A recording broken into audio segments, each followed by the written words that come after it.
Hello बच्चों, तो हमने चैप्टर नंबर 4 कंप्लीट कर लिया है। तो एज पर आवर प्रॉमिस हम क्वेश्चन का सेशन लेके आए हैं जो आपके बोर्ड क्वेश्चंस को कैरी करते हैं और इन क्वेश्चंस को सॉल्व करेंगे। तो मैं ये नहीं कहता यही क्वेश्चन आपके बोर्ड में आने वाले हैं, बट हाँ ये जरूर कह सकता हूँ कि इन जैसे ही क्वेश्चन आने वाले हैं। तो आपको डेटा ही चेंज मिलेगा या टाइप्स ऑफ क्वेश्चन लगभग आपको ऐसे रहेंगे। तो अगर आप ये क्वेश्चन करते हैं तो डेफिनेटली आप बोर्ड में क्वेश्चन सॉल्व कर पाएंगे। ठीक है, तो पहला क्वेश्चन देखते हैं। A long wire with a small current element of length 1 centimeter is placed at the origin, carries current of 10 ampere। तो हमारे पास डेटा क्या है, यानी जो स्मॉल करंट एलिमेंट की अगर बात करें तो हमारे पास है डीएल की वैल्यू गिवन है 1 सेंटीमीटर है। हम पहले ही बोलते हैं एसआई यूनिट में करना रहता है तो 1 सेंटीमीटर को क्या लिख सकते हैं 0.01 मीटर, यहीं पे कन्वर्ट करते जाएंगे। फिर हमारे पास डेटा है करंट आई की वैल्यू गिवन है 10 एम्पियर। एक्स एक्सिस पे find the direction of magnetic field due to the element on the Y axis at a distance 0.5 metre from it. कहने का मतलब जो करंट एलिमेंट है वो आपका एक्स एक्सिस पे है और वाई एक्सिस पे जो कि कोई पॉइंट पी है जो कि इस जो डीएल है इससे वो 0.5 मीटर की दूरी पे है। तो जाहिर सी बात है एक्स और वाई एक्सिस पे बीच में एंगल कितना होता है 90 डिग्री होता है। तो यहाँ पे थीटा हमारा कितना हो जाएगा 90 डिग्री हो जाएगा। तो निकालना क्या है, find out the magnitude and direction of magnetic field. तो हमें मैग्नेटिक फील्ड का मैग्नीट्यूड निकालना और डायरेक्शन बताना है। तो बहुत सिंपल है, फार्मूला हमारे पास क्या होता है, वी नो दैट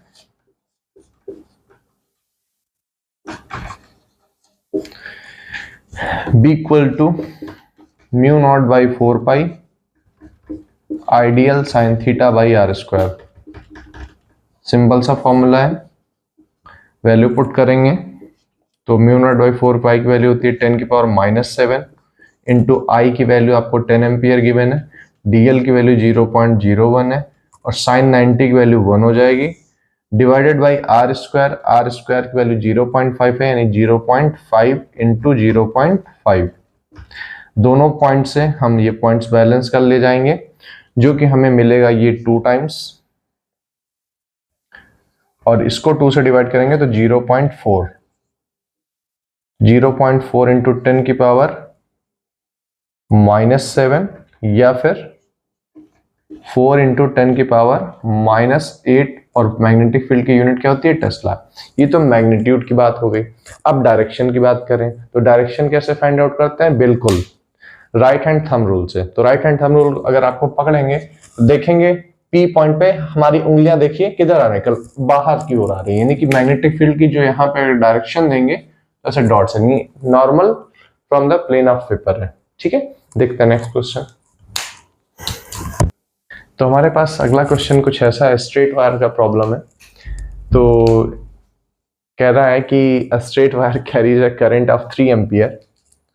तो करंट हमारा कितना है 3 एम्पियर है। तो अगी डेटा लिखेंगे I इक्वल्स टू 3 एम्पियर और मैग्नीट्यूड ऑफ मैग्नेटिक फील्ड आपको निकालना है 10 सेंटीमीटर अवे, यानी R की वैल्यू दी है 10 सेंटीमीटर, बोले तो 0.1 मीटर। बहुत सिंपल सा क्वेश्चन है। ठीक है, कभी कभी क्या होता है कि एग्जामिनर बैठता है चलिए आज टाइम पास करते हैं तो उस तरह का क्वेश्चन होता है, लेकिन चूंकि रिपीट इन नेचर है तो हो सकता है, वैसे भी आजकल सीबीएसई आप लोगों पे कुछ ज़्यादा ही दया कर रही है तो हो सकता है आसान क्वेश्चन आपसे पूछा जाए तो उसके लिए भी प्रिपेयर होके जाएंगे। हालांकि प्रैक्टिस आप करेंगे नहीं तो कुछ होएगा नहीं, तो प्रैक्टिस तो जरूरी है। तो आपका मैग्नेटिक फील्ड होता है due to straight wire, magnetic field due to straight wire का फॉर्मूला क्या होता है,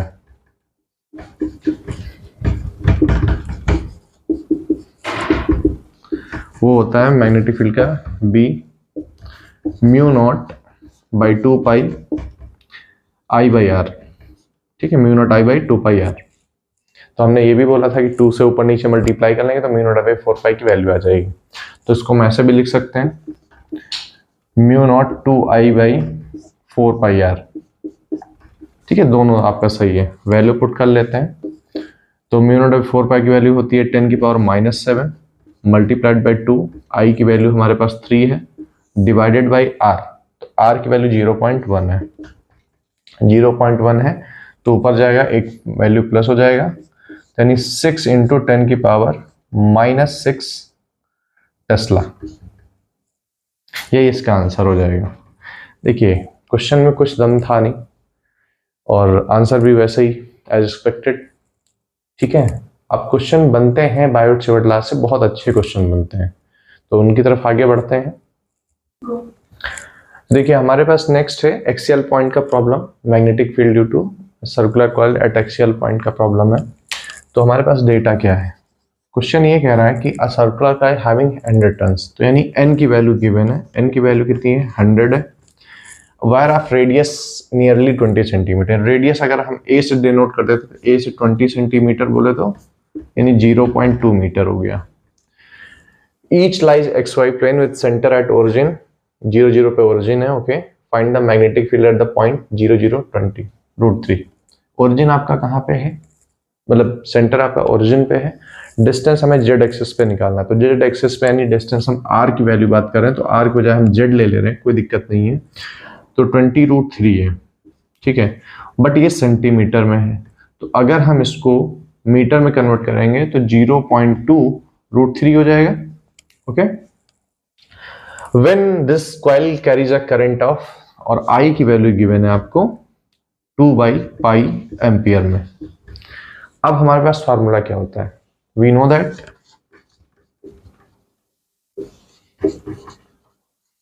मैग्नेटिक फील्ड B का फार्मूला क्या होता है, mu naught times n I a square upon 2 times, वही r की बजाय z ले लेंगे, z square plus a square की पावर 3/2, वैल्यू यहाँ पे पुट कर दीजिए, जो ऊपर इक्वेशन में गिवन है नीचे पुट कर दीजिए, क्योंकि हमें मैग्नेटिक फील्ड ही निकालना है।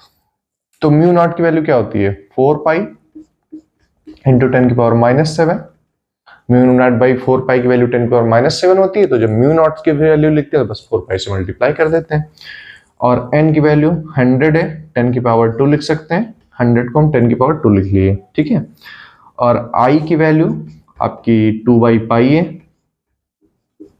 और a स्क्वायर, और a रेडियस है तो इसका 0.2 का स्क्वायर कितना हो जाएगा 0.04 हो जाएगा, डिवाइड करेंगे 2 टाइम्स, अब z स्क्वायर की वैल्यू, तो z स्क्वायर की वैल्यू यानी 0.2 √3 का स्क्वायर प्लस a स्क्वायर यानी 0.2 का स्क्वायर की होल पावर 3/2।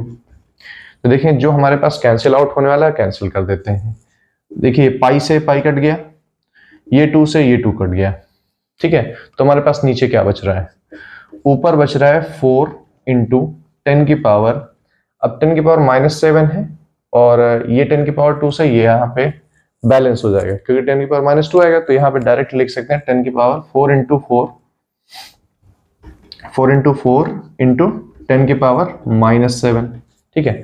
अब डिवाइड में देखो हम क्या कर रहे हैं, 0.2 का स्क्वायर अगर कॉमन ले लें, ब्रैकेट के अंदर क्या करेंगे 0.2 का स्क्वायर अगर कॉमन ले लेंगे तो 0.2 का स्क्वायर की पावर 3/2 ये बाहर आ गया, ब्रैकेट अंदर क्या बचेगा, तो 1 का स्क्वायर 1 ही होता है, प्लस √3 का स्क्वायर कितना हो जाएगा 3 हो जाएगा, और पावर कितना हो जाएगा 3/2 हो जाएगा।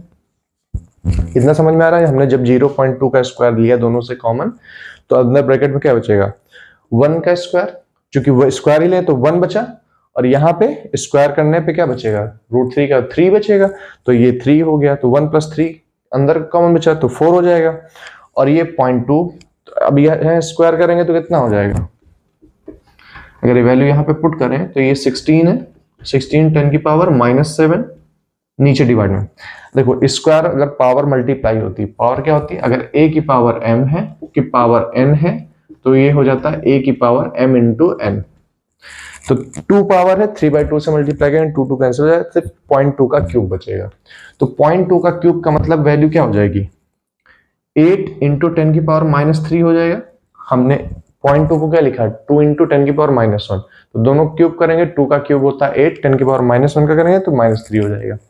अब यहाँ पे देखो 1 + 3 कितना होता है 4 होता है, 1+3 कितना होता है 4 होता है, जो कि 2 का स्क्वायर होता है। तो 2 का स्क्वायर करेंगे तो फिर स्क्वायर से कट जाएगा, और 2 का क्यूब करेंगे 8 हो जाएगा, इंटू 8 हो जाएगा। ठीक है, तो ये 8 से 2 टाइम गया, ये 2 से 4 टाइम गया, तो ऊपर कितना बचेगा? यहां पे आंसर मैं यहां पे लिख दे रहा हूं, जगह बची नहीं है। तो देखिए 1/4 बचा। 1/4 क्या होता है? 0.25 होता है, यानी 0.25। ये मैं सोल्यूशन इसका यहां पे लिख दे रहा हूं 0.25। 10 की पावर -7 में ये -3 ऊपर जाएगा, प्लस हो जाएगा, तो 10 की पावर -4 बचेगा। ठीक है, या फिर इसी को 2.5 इंटू 10 की पावर -5 टेस्ला भी लिख सकते हैं। तो हमारा आंसर कितना आ गया? 2.5 इंटू 10 की पावर -5 टेस्ला। 2016 में पूछा गया, सिंपल फॉर्मूला बेस्ड क्वेश्चन है। पढ़ते हैं आगे क्वेश्चन की ओर। ये भी एक अपने आप में अच्छा क्वेश्चन है, कई बार रिपीट हुआ है। तो देखते हैं क्वेश्चन होता है कि जनरली आपको कोएक्सियल कॉइल देगा दो डिफरेंट रेडियस की, और किसी पॉइंट पे न्यूट्रल पॉइंट पूछेगा। न्यूट्रल पॉइंट का बोले तो जहां पे नेट फील्ड 0 हो जाए। तो इसमें भी वही पूछा गया है, दो लूप है L1 L2 जिनकी रेडियाई जो है 3 सेंटीमीटर 4 सेंटीमीटर है, कोएक्सियली प्लेस्ड है। तो किसी पॉइंट O पे, जो कि पहली वाली लूप से 4 सेंटीमीटर दूर पे है और उधर वाले से 3 सेंटीमीटर दूर पे है, और निकालना क्या है कि इस पॉइंट पे फील्ड 0 है, तो magnitude and direction of current बतानी है। तो देखो नेट फील्ड 0 होने के लिए इस कॉइल में L1 के रिस्पेक्ट के अपोजिट करंट होनी चाहिए। तो अगर हम करंट की बात करें तो अपोजिट, यहां पे अगर कॉइल देखें इधर से तो एंटी क्लॉकवाइज है, तो इधर वाले में करंट क्या होगी? क्लॉकवाइज हो जाएगी। ठीक है, तो करंट की डायरेक्शन तो यहाँ पे खत्म हो गई, अपोजिट होनी चाहिए। फील्ड 0 के लिए अब चूंकि करंट अपोजिट है, तो एक पॉजिटिव हो गया, दूसरा के रिस्पेक्ट में नेगेटिव हो जाएगी, तो दोनों फील्ड आपस में बराबर होनी चाहिए। तो फील्ड ड्यू टू यानी B due to L1 is equals to B due to L2। अब आप भी जान रहे हैं कि फील्ड एट एक्सियल पॉइंट का प्रॉब्लम है, तो दोनों को इक्वेट कर दें। तो म्यू नॉट, चूंकि सिंगल लूप है तो n आएगा नहीं, I मान लो कॉइल L1 में I1 है, और ये A1 square divided by 2 times R1 square plus A1 square के पावर 3/2, और इक्वल कर देना है म्यू नॉट I2 और A2 square upon 2 times R2 square plus A2 square की पावर 3/2। देखिए म्यू नॉट तो कैंसिल हो जाएगा, और 2 कैंसिल हो जाएगा, तो ऊपर I1 की वैल्यू 1 एम्पियर है, और A1 की वैल्यू 3 सेंटीमीटर है। तो 3 सेंटीमीटर का स्क्वायर क्या हो जाएगा? 9। तो 9 इंटू 10 की पावर, चूंकि सेंटीमीटर में तो 10 की पावर -4 हो जाएगा। डिवाइड करेंगे R1 स्क्वायर, तो R1 4 सेंटीमीटर है, तो 4 का स्क्वायर, चूंकि यहां पे सेंटीमीटर में ले रहे हैं, तो 4 इंटू 0.04 लिख सकते हैं। 0.04 का स्क्वायर प्लस 0.03 का स्क्वायर की पावर 3/2।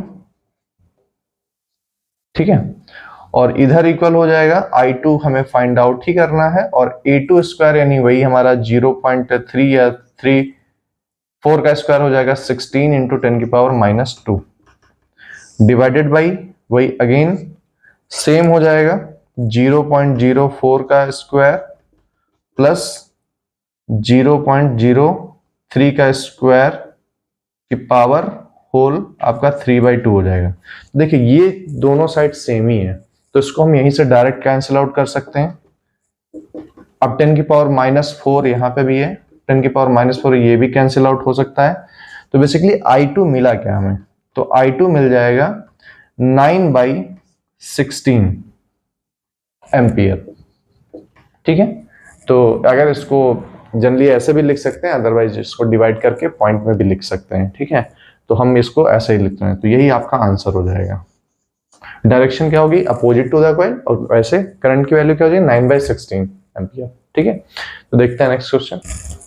तो हमारे पास एक बायोट सेवर्ट लॉ का एप्लीकेशन है, जो कई बार आपको सेगमेंट ऑफ वायर देगा डिफरेंट शेप के, और उससे मैग्नेटिक फील्ड निकालने को देता है। तो उसमें से मैंने कुछ क्वेश्चंस उठाए हैं।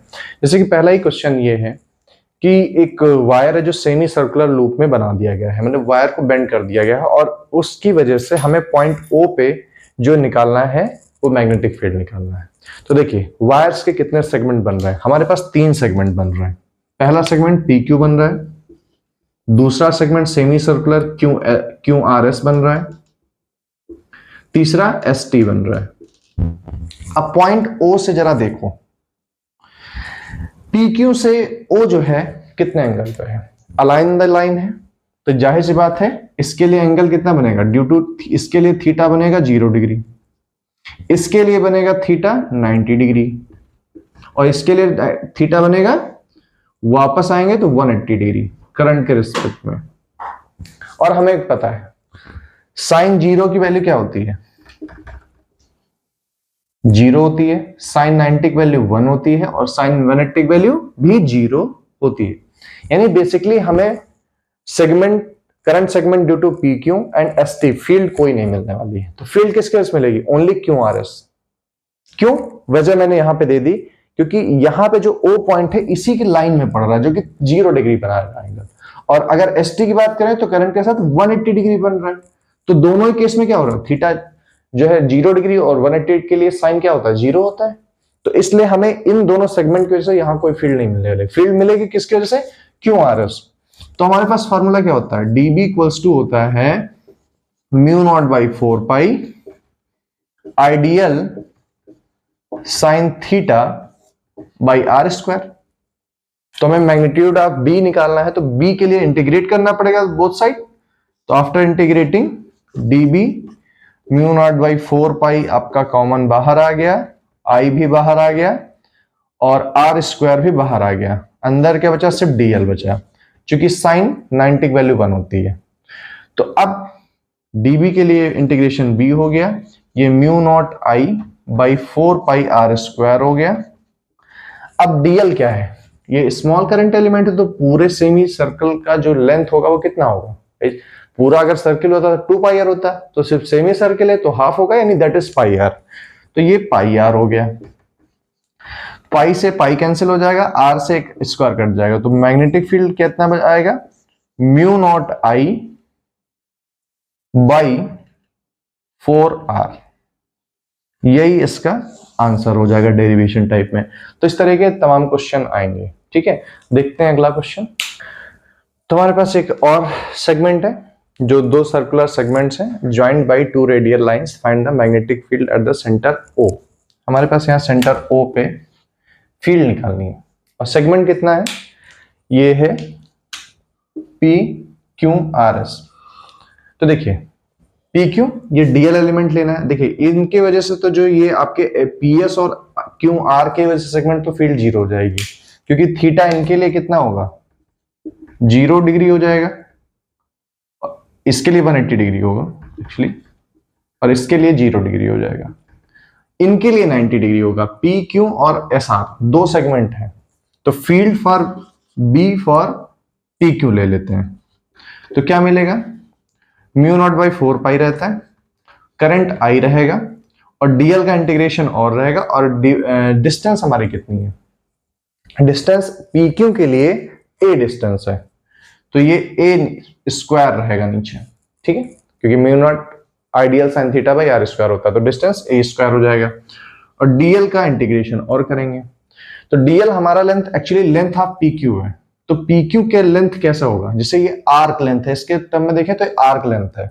और हमारे पास एंगल का फॉर्मूला क्या होता है, एंगल जो होता है आपका आर्क अपॉन रेडियस होता है, ठीक है। तो आर्क लेंथ कितना हो जाएगा, आर्क लेंथ हो जाएगा आपका एंगल इंटू रेडियस। तो उस हिसाब से जो DL का एलिमेंट होगा, तो म्यू नॉट I DL जो हो जाएगा, यानी आर्क लेंथ हमारा कितना हो जाएगा, एंगल हमारा अल्फा दे रखा है, अल्फा इंटू रेडियस यानी इंटू A, तो divided by 4 pi A square, तो हमें B due to PQ segment मिल जाएगा mu naught I alpha divided by 4 pi A, क्योंकि A स्क्वायर से A की कट जाएगा, ठीक है। अब इसी तरीके से B सिमिलरली वैसे ही निकलेगा बिल्कुल जैसे यहाँ पे है, वैसे एस आर के लिए निकलेगा। तो उसके लिए जो आपका रेडियस बी है, तो b due to S R segment हो जाएगा mu naught I alpha upon 4 pi b हो जाएगा। अब एक चीज आपको और देखना है, दोनों ही सेगमेंट में करंट की डायरेक्शन एक दूसरे की रिस्पेक्ट में अपोजिट है। यानी अगर हम इसको लिए पॉजिटिव लेके चल रहे हैं तो दूसरे के लिए क्या हो जाएगा, नेगेटिव हो जाएगा। तो रिजल्टेंट फील्ड क्या होगी, यहां प्लस नहीं होगी, सबट्रैक्ट होगी। दोनों का डिफरेंस ही बी आपका फील्ड मिलेगा। तो नेट फील्ड आपका क्या मिल जाएगा, तो बी नेट आपका मिल जाएगा B P Q minus B S are.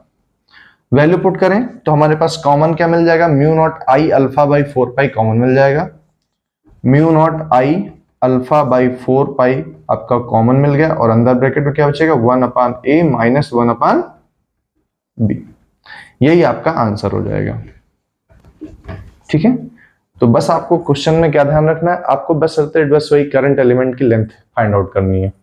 तो देखते हैं नेक्स्ट क्वेश्चन। तो हमारे पास नेक्स्ट क्वेश्चन है, एक वायर को जिसमें करंट 10 एम्पियर फ्लो हो रही है, उसको ऐसे ही मतलब बेंड किया गया है। ठीक है, तो हमें सेंटर O पे मैग्नीट्यूड ऑफ फील्ड बतानी है जिसका रेडियस 3 सेंटीमीटर है। ठीक है, तो सबसे पहली बात, तो इस सेगमेंट की वजह से तो कोई फील्ड यहाँ पे होगी नहीं। सेगमेंट सिर्फ जो यहां से मान लो इसको हम नाम दे रहे हैं P Q R S T, तो सेगमेंट सिर्फ जो Q R S है उसके वजह से मिलेगी। अब आप जैसे डायग्राम में दिख ही रहा है ये 90 डिग्री है, तो रेस्ट ऑफ एंगल कितना बचा हुआ, 360 होता है, तो 360 मैंने 270 बचा होगा। यानी एंगल कितना बना होगा, 270 बना होगा। पूरा एंगल कितना है, 270 डिग्री है। तो अगर हम आर्क लेंथ की बात करें तो आर्क लेंथ क्या होता है, जिससे एंगल क्या हो जाता है, आर्क अपॉन रेडियस होता है। तो आर्क हमारा कितना हो जाएगा, एंगल इंटू रेडियस हो जाएगा। अब यहां पे हम एंगल कितना ले रहे हैं, हम इसको नंबर्स में रेडियन में लिखना होता है तो पाई के टर्म में लिखेंगे। तो हम क्या लिख सकते हैं, 3 पाई बाई 2 होता है। क्या होता है, 3 पाई बाई 2। 270 को 3 पाई बाई 2 लिखते हैं। तो और इंटू 3, अभी इसको आर ले रहे हैं। ठीक है, रेडियस को भी आर लें, वैल्यू नहीं पुट किया, आर की वैल्यू बाद में पुट करेंगे। हमारे पास फॉर्मूला क्या होता है, फॉर्मूला होता है B equals to mu naught by 4 pi I dl, वही है जो लेंथ आर्क लेंथ होता है, इसको हमने एल मान लिया है, arc length l arc upon r square.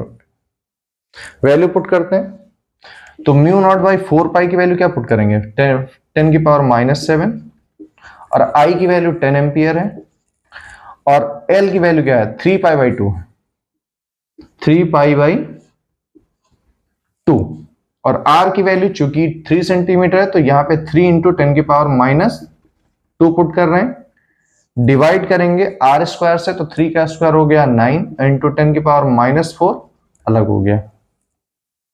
अब वैल्यू देखें मल्टीप्लाई करके, तो 3 से 3 ये 9 पूरा कट जाएगा, 2 से 5 टाइम्स जाएगा। तो हमारे पास फाइनली क्या बचेगा, बी की वैल्यू 5 मल्टीप्लाई हो जाएगा पाई की वैल्यू होती है 3.14, तो 5 इंटू 3.14 इंटू 10 की पावर देख लेते हैं कितनी आ रही है, -4 ऊपर जाएगा तो +4 हो जाएगा, यहां पे -2 है तो +2 बचेगा, यहां पे -5 बचेगा। ठीक है, तो 10 की पावर -5 और बचेगा। अब इसको मल्टीप्लाई कर लेते हैं, तो 5 4 जा 20, 5 1 जा 5 2 7 होता है, और 5 3 जा 15, तो 15.70 इंटू 10 की पावर -5, या फिर इसी को लिख सकते हैं 1.57 इंटू 10 की पावर -4 टेस्ला। यही इसका आंसर हो जाएगा। देखते हैं नेक्स्ट क्वेश्चन। तो इस जैसा क्वेश्चन आप कई बार आप सैंपल पेपर में पाएंगे, प्रीवियस ईयर में भी रिपीटेड नेचर है। तो ये भी क्वेश्चन है, होता क्या है इस क्वेश्चन में कि 2 identical loops P and Q में, let's say this is P and this is Q। Each of radius 5 centimetre, दोनों की रेडियस सेम है, are lying in perpendicular planes. अगर दो सर्किल लीजिए तो एक को मतलब जैसे हॉरिजॉन्टल रखा, दूसरे को वर्टिकल रख दिया, ठीक है, तो वर्टिकल और हॉरिजॉन्टल, सेंटर दोनों के कॉमन है ऐसे प्लेन परपेंडिकुलर में। So that shown in figure, find the magnitude and direction of net magnetic field of the common center at the common center of the two coils if the current 3 ampere and 4 ampere respectively। P और Q में देखिए radius same है, current अलग अलग है, तो किसी भी सर्कुलर कॉइल के सेंटर पे मैग्नेटिक फील्ड क्या होता है, तो B एट सेंटर आप किसी भी सर्कुलर कॉइल के लिए म्यू नॉट I/2R होता है, राइट। वैल्यू पुट कर लेते हैं, तो मान लीजिए BP के लिए, B ड्यू टू P के लिए अगर निकाला जाए तो P के लिए हमारा जो हो जाएगा, म्यू नॉट की वैल्यू होती है 4 पाई इंटू 10⁻⁻7 इंटू I की वैल्यू हमने P में मान लीजिए 4 एम्पियर लिया है, और डिवाइड करेंगे 2R से, और R की वैल्यू 5 सेंटीमीटर, 5 इंटू 10⁻⁻2, क्योंकि सेंटीमीटर है इसलिए मीटर में कर लिया। तो वैल्यू हमारे पास क्या आएगी, वैल्यू हमारे पास आ गई, ये 2 टाइम्स गया और 4 2 जा 8 है, तो उसको ऐसे ही लिखा रहने देते हैं, 4 2 जा 8 पाई बाई 5 इंटू 10 की पावर, ये -2 ऊपर जाएगा +2 हो जाएगा, तो 10⁻⁻5 टेस्ला हो जाएगा। Similarly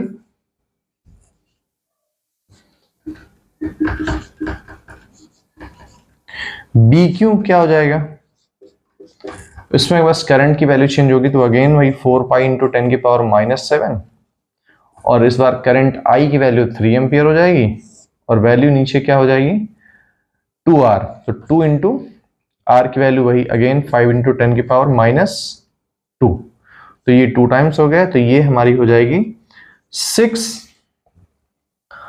pi into 10⁻⁻5 divided by 5 Tesla.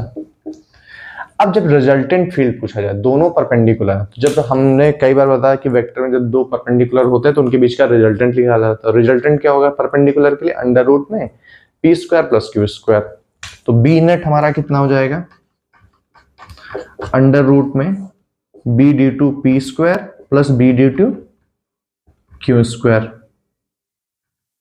ठीक है। तो वैल्यू पुट करते हैं अंडर रूट में, तो देखिए स्क्वायर करेंगे तो स्क्वायर में जो हमें कॉमन मिल सकता है उसको हम बाहर ले सकते हैं। तो कॉमन हमें क्या मिल रहा है, देखो पाई इंटू 10⁻⁻, देखिए 5 भी नीचे डिवाइड में 5 दोनों में कॉमन है, ठीक है, 1/5 पाई बाई 5 10⁻⁻5 कॉमन है, तो बाहर ले लेते हैं।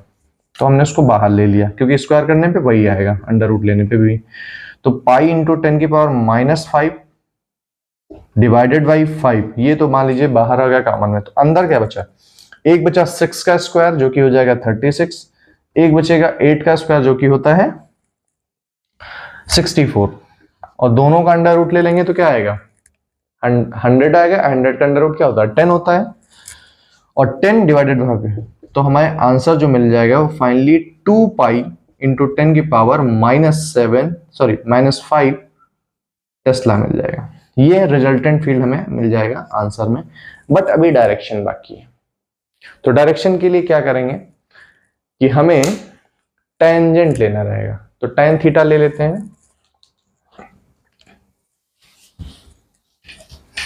इसको मिटा दे। तो हम tan अगर थीटा लें तो BP/BQ हो जाएगा। वैल्यू पुट करें, B वर्सेस P क्या थे 8 पाई बाई 5 इंटू 10⁻⁻5 था, और इधर कितना था 6 पाई बाई 5 इंटू 10⁻⁻5 था। ये 5 से 5 कैंसिल हुआ, 10⁻⁻5 पाई से पाई कैंसिल हो गया, और क्या आएगा tan थीटा की वैल्यू आ गई 4/3, या फिर थीटा आ गया tan इनवर्स 4/3। ये इसका डायरेक्शन हो गया जो कि हो जाएगा आंसर। तो इस सेशन में इतना ही रखते हैं, नेक्स्ट सेशन में हम लेकर के आएंगे और अगले कुछ सेट ऑफ क्वेश्चन, क्योंकि इस चैप्टर के क्वेश्चन काफी ज्यादा होने वाले हैं, क्योंकि ये बहुत एक कंसेप्चुअल पेपर है और कंसेप्चुअल क्वेश्चन भी बहुत ज़्यादा कैरी करता है। तो अभी हमने बायोट-सेवर्ट-ला ही कवर किया है, अभी तो बहुत सारे बाकी हैं प्रॉब्लम। तो नेक्स्ट सेशन में अगले क्वेश्चन के साथ